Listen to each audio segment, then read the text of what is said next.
శ్రీ శ్రవణ ఛానల్‌కి చిన్నారులందరికీ, శ్రోతలందరికీ కూడాను మరొక్కసారి స్వాగతం. ఈరోజు మనం సోదర లహరిలో 65వ శ్లోకాన్ని చెప్పుకోబోతున్నాం అనమాట. ముందుగా మనం సంస్కృత శ్లోకాన్ని విని, ఆ తర్వాత దాని ప్రతిపదార్థ తాత్పర్యాలు తెలుసుకున్న తర్వాత, తెలుగులో పద్యాన్ని కూడా విని, ఆ తర్వాత మనం విశ్లేషణలోకి వెళ్దాం. నిన్న మనకి అమ్మవారి జిహ్వ గురించి చెప్పారు శంకరుల వారు. మరి ఈరోజు దేన్ని వర్ణించబోతున్నారో చూద్దాం. ముందుగా సంస్కృతంలో శ్లోకం. రణే చిత్వా దైత్యానపహృత శిరస్రైః కవచిభిర్నివృత్తైశ్చండాంస త్రిపురహర నిర్మాల్య విముఖైః విశాఖేంద్రోపేంద్రైః శశి విశద కర్పూర శకలా విలీయంతే మాతస్తవ వదన తాంబూల కబలా. అమ్మగారు ఎంతో చక్కగా ప్రతి పదం అర్థమయ్యే విధంగా పలుకుతూ మనకి ఈ శ్లోకాన్ని పాడి వినిపించారు. మరొకసారి ఆవిడకి కృతజ్ఞతలు తెలుపుతూ దీనికి సంబంధించిన ప్రతిపదార్థాన్ని తెలుసుకుందాం. ముందుగా, ఓ జగజ్జనని, దైత్యాన్ రాక్షసులను రణే యుద్ధమునందు జిత్వా జయించిన, అపహృత తీసివేసిన, శిరస్త్రాణాలు కవచిభిః కవచాలు కలిగిన, నివృత్తైః తిరిగి వచ్చిన, చండాంశ చండీశ్వరునికి సంబంధించిన, త్రిపురహర శివుని యొక్క నిర్మాల్య నిర్మాల్యమునందు, విముఖై విముఖులైన, విశాఖ అంటే కుమారస్వామి, ఇంద్ర అంటే ఇంద్రుడు, ఉపేంద్రై అంటే విష్ణువు, ఈ ముగ్గురి చేత తవ నీ యొక్క, శశి చంద్రుని వలె, విశద నిర్మలమైన, కర్పూర కర్పూరం యొక్క, సకలాహ ముక్కలుగా గల,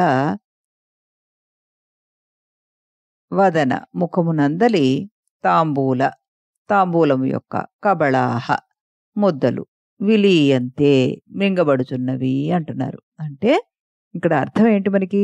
ఓ జగజ్జనని, యుద్ధంలో రాక్షసులను జయించేసి, శిరస్త్రాణాలను కవచాలను తీసివేసి తిరిగి వచ్చిన ఈ కుమారస్వామి, ఇంద్రుడు, ఉపేంద్రుడైన విష్ణువు శివుడి నిర్మాల్యాన్ని తీసుకోలేదు, విముఖులయ్యారట దాని పట్ల. అంటే అది చండీశ్వరుడికి చెందుతుంది యుద్ధంలో.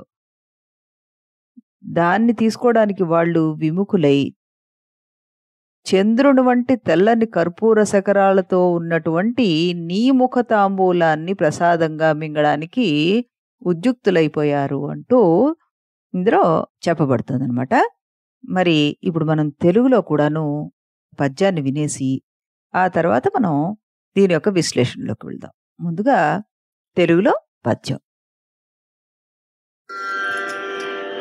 శరజేంద్రాదులు దైత్యులన్ గెలిచి, శీర్షణ్యాదులన్ వేడి, నిందరిగా మృక్కగవచ్చుచుండనట చండగ్రాస భాగముగా, హర నిర్మాల్యమునక్కడే వదలి చంద్రాంశు ప్రభన్ వెల్గో, కప్పుర పుంబల్కులుగల్గుని వదన తాంబూలం సేవింతురే.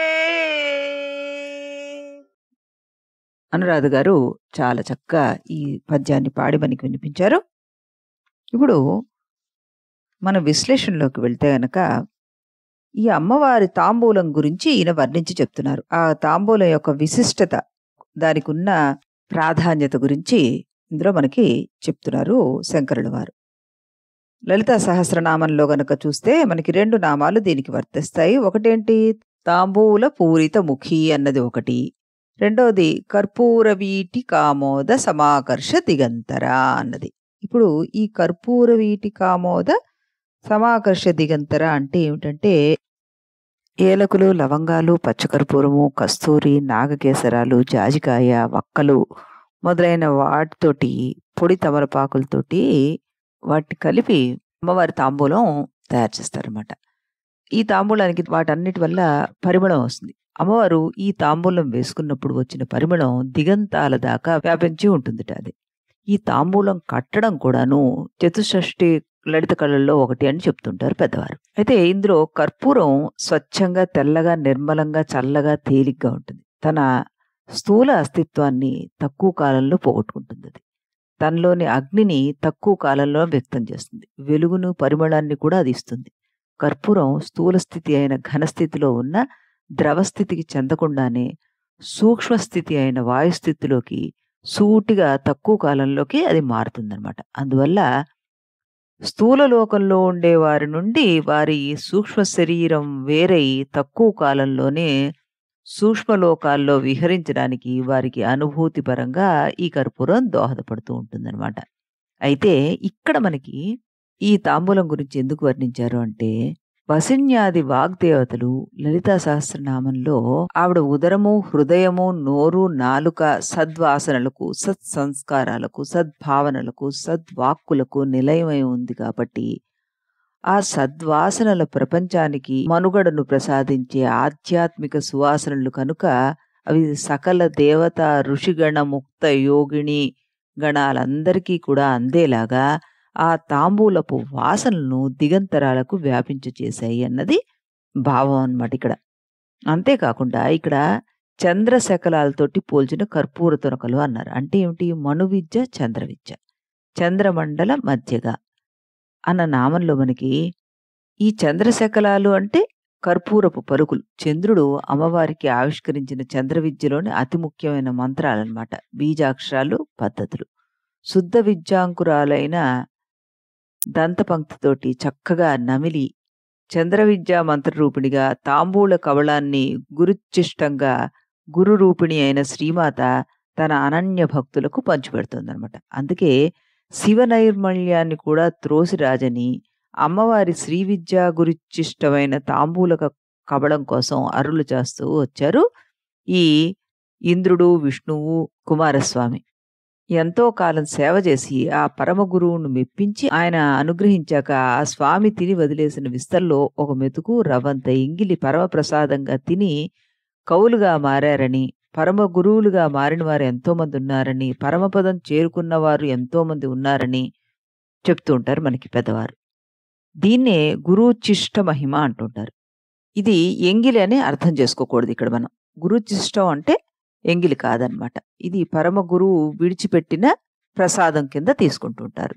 ఈ రకంగా అమ్మవారి యొక్క తాంబూల చర్వణాన్ని కూడాను మనకి ఇక్కడ ప్రస్తుతించి అమ్మవారి యొక్క కృపా కటాక్షం భక్తుల మీద ఏ విధంగా ఉంది అన్నదాన్ని ఇక్కడ మనకి చూపించారు శంకరుల వారు. తల్లికి పిల్లలపైన ఉన్న వాత్సల్యం, వారు ఎంత ఎదిగిన బిడ్డలనే ప్రేమ ఇందులో ఆర్ద్రంగా వర్ణించారు శంకరుల వారు మనకి.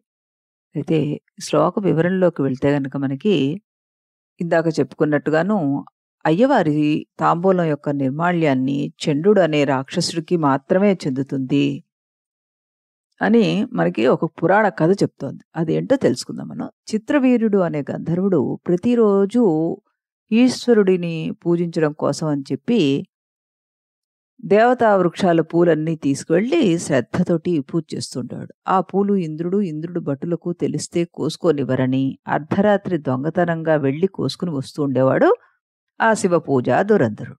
చిత్రవీర్యుడిని అడ్డుకుని అతని దొంగతనాన్ని అరికట్టాలనుకున్నాడు ఈ ఇంద్రుడు. కానీ చిత్రవీర్యుడు శివుడికి ప్రీతిపాత్రుడు.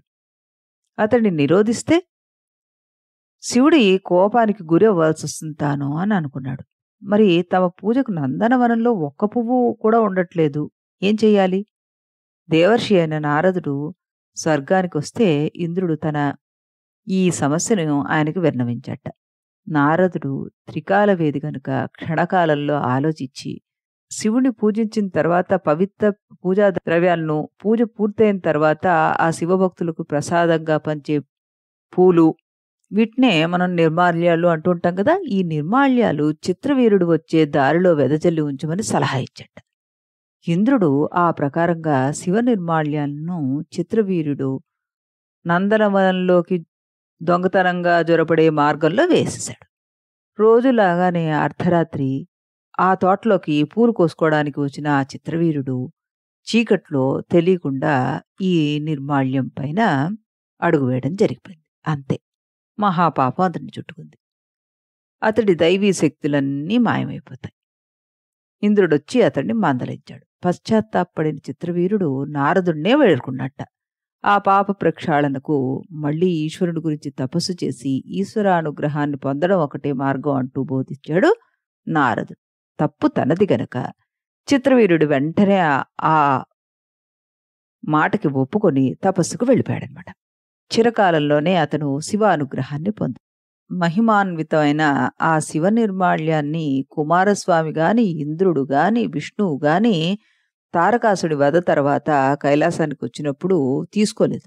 అమ్మవారి యొక్క శ్రీ విద్యా గురుచిష్టమైన తాంబూలక కబళం కోసం వీళ్ళు అర్రులు చాచారే తప్పితే శివుడిది కూడాను వాళ్ళు పక్కకు తోసేశారట. అంటే అమ్మవారి యొక్క తాంబూలం యొక్క ప్రాశస్త్యాన్ని చెప్పడం కోసం మనకి శంకరుల వారు ఈ రకంగా ఈ శ్లోకాన్ని రాశారనమాట. అంటే ఆ శ్రీ విద్య అంకురాలైన ఆ అక్షర సముదాయాన్ని కింద నలిగినటువంటి ఆ తాంబూల చర్వణంతోటే అందరికీ కూడాను ఆ విద్య ఫలితం వచ్చేస్తుంది అంటూ చక్కగా మనకు అర్థమయ్యే విధంగా చెప్పారు శంకరుల వారు. ఈ రకంగా మనం ఈ శ్లోకానికి సంబంధించిన విశ్లేషణని వినడం జరిగింది. ఇప్పుడు మనం దీనికి సంబంధించిన యంత్రాన్ని కనుక తెలుసుకుంటే అది వలయాకృత పంచకోణ హ్రీం బీజ పంచ శ్రీం బీజ పంచ సంహిత క్లీం బీజ యుక్తమైనటువంటిది అనమాట. ఇది ఎప్పుడు చెప్పుకున్నట్టుగానే మనం ఈ బీజాక్షరాలని కానీ యంత్రాన్ని కానీ మనంతట మనం సాధన చేయకూడదు. ఒకపోతే ఈ శ్లోకాన్ని గనక మనం చదివితే సర్వతో విజయం ప్రాప్తిస్తుంది అంటారు పెద్దలన్నమాట. మళ్ళీ మనం రేపు 66వ శ్లోకంతో కలుద్దాం. అంతవరకు సెలవు.